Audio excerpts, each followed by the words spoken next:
Hi everybody, I hope you're doing well. Welcome to my channel. I'm going to say today is Wednesday even though it's Thursday. I had put on my false eyelashes yesterday and that takes me so long that by the time I finish doing what I have to do during the day and then I eat my dinner, it's pretty much time for me to go to bed because the school year has started. As it turns out, I needed to remake this video anyway. I was honoring Ganesha yesterday, which was Wednesday, which is what this video is about, okay? So, welcome to my channel. If you are new here, my name is Sabrina. I am a shamanic witch. I am a medium, psychic healer, mystic. Primarily a medium, and today I want to talk about some more information that has come to me about Ganesha from Ganesha.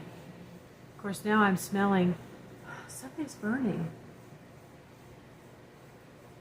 Sorry, I don't know what's going on. I'm still working with my ratchet ring light here.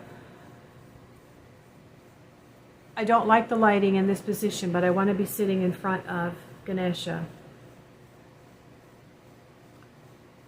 What I have been talking about recently is what I have felt based on what I have experienced by working with Ganesha for over 4.5 years. And that is that he is about memory in the hippocampus. And that by healing my hippocampus, I've been able to look back at memories without reliving them, look at them objectively, realize where there was things that were done to me as a child, psychologically, okay? And this has to do with my shamanic initiation, and this has to do with going to the root of the matter, which I'm going to talk about in a minute. Now, I've been unable to upload the 29-minute video I made yesterday trying to share with you how to honor Ganesha on Wednesdays. It's very simple. You just need a candle and a picture. I have a statue. And even the priest told me that's all you need at home. And I have been listening to the chants from the monks on a video. And then I learned how to chant to Ganesha. I need to talk about that as well. But because I seem to not have enough memory or storage on my phone, I need to buy a camera. This is another thing that I cannot put off any longer. I don't have enough room on my phone any longer to continue to make 25-minute videos. So I'm just going to make some little introductory information videos on this subject. It's probably going to be a series of 3 or 4 videos as I talk about each part of the brain and my newest revelation this morning, which was, again, I think that this system is teaching us about our anatomy, not just a spiritual practice, not just a spirituality, but also about our body. I've been feeling very strongly it's a healing system. So a few things that I've come across today in doing some research is that there's other aspects of the brain. The priest was talking to me about Ganesha's face and the statue. And we talked about how the trunk symbolizes or corresponds to Shakti, serpent power, Kundalini. And something else about the head or the face. I mentioned the tusk. And there's a story of where the tusk had been broken off and he used it to write. I'm going to talk about that as well. And he said, oh, that comes from a fight with his brother, I believe. I'm not sure I'm remembering this correctly. And I said, oh, I thought it had to do with when someone is broken emotionally or physically or psychologically, and Ganesha can help you heal. And he said, yes, that too. So it is a multifaceted deity.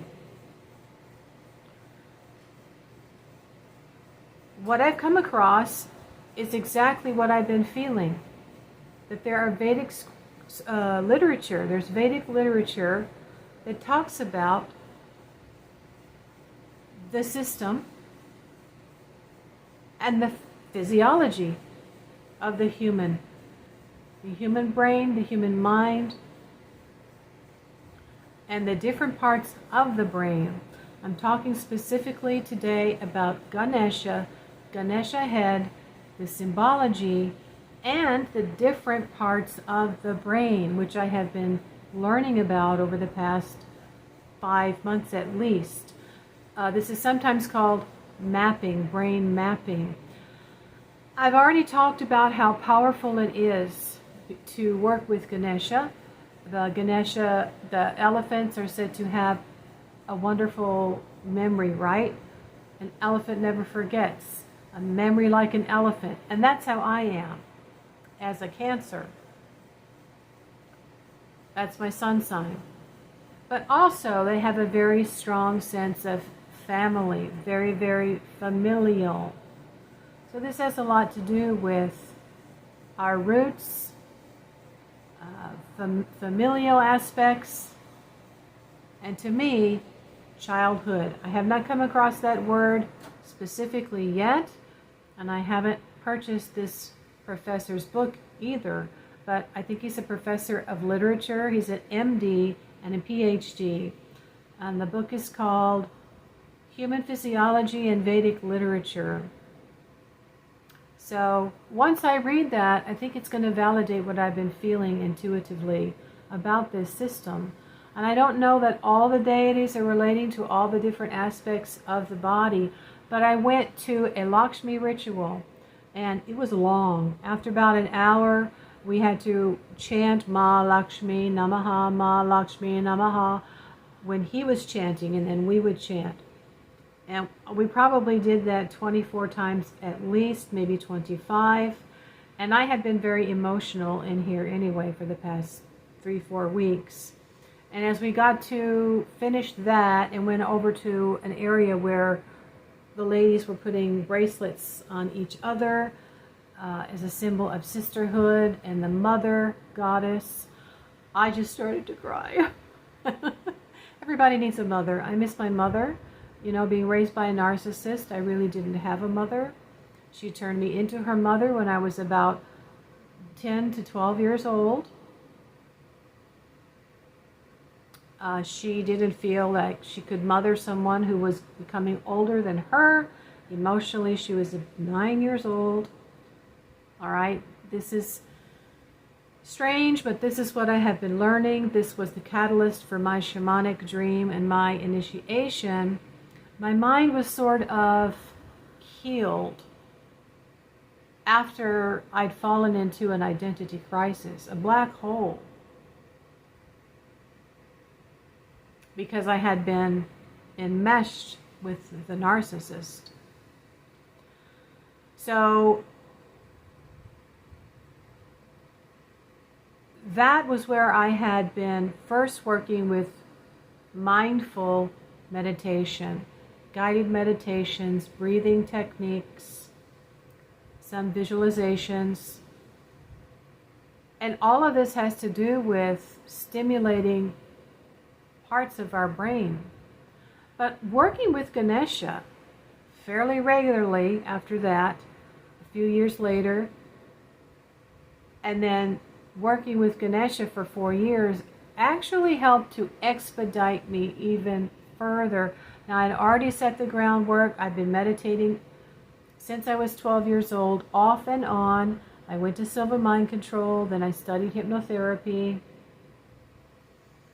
And before that, I had purchased some tapes to understand how the mind works. So I have worked and worked and worked and worked and worked on myself, guys. I've always been attracted to water and candles and anything that, you know, was just going to put me into a relaxed state. Why? Because I was being drained by the narcissist. But, you know, it all worked out. We live in a world full of narcissistic traits and behaviors all around us every day. It is a system that really only cares about the bottom line. And so we're all gravitating towards things that will relax our mind. We're being brainwashed into thinking that we're nothing but money-making machines and it's all about money. So in this, I need to set a timer, 10 minutes. In this American culture, if you don't start to learn about prana yoga, yoga chants, East Indian mysticism, the beauty of this healing tradition, and it doesn't matter how old you are, okay? It's better late than never. Start now. I only did it off and on, because as I've been swimming in this American culture, right? It doesn't honor the goddess. It doesn't honor, really, women, only if you are subservient for the most part and domestic, right? If you are the doting housewife, more or less. But, you know, even in the working class world, it's not really safe, and we don't necessarily make as much as others. I don't think it's like that in India. There's a lot more reverence and regard, really, for the woman and the goddess. So this ritual, the men were there, and we were honoring Mother God, the goddess. And so I felt something in my heart. And that's when I just finally started to break down and I thought, God, I have to cry here in a Hindu temple? And I'm just constantly wiping my tears off my face, you know, there goes my makeup. And I was crying. I think Darshan could see, but I needed it, you know. I felt the love of Mother, Goddess, my heart chakra. So this is just an introduction of the correlations between the brain, the human physiology, Hinduism, Sanatana Dharma, and Ganesha, and the power of Ganesha to heal. It gets to the root, like shamanism. Ganesha is first in this system because it starts with the root. It starts with what's first. It starts with the beginning. It starts with the background.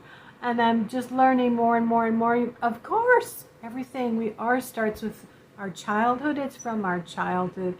It's from our foundations. And sometimes we have to go back and break it up and recreate it because now we are an adult. But this is a way to find your true self. That is one of the descriptions of what Ganesha is. So with that, I'll end this video now. I hope and pray that I can upload it. I have a Ko-fi account now, so see if you can go to the page with the link I provide, and if you donate, this will help me. I'm going to create a buy a camera fund. I also need a new ring light because this is just, the ring light is just not up where it is supposed to be. It's down, hanging down below the camera. It's supposed to be above the camera. So I need a new ring light. That's about $35. If you appreciate all of the research that I have been led to do, all of my personal experiences, everything I'm feeling and sensing, and I'm finding out is actually true, that we have not learned in this American culture that can benefit us. I don't know the differences as far as what's better in India and what's better in America, okay?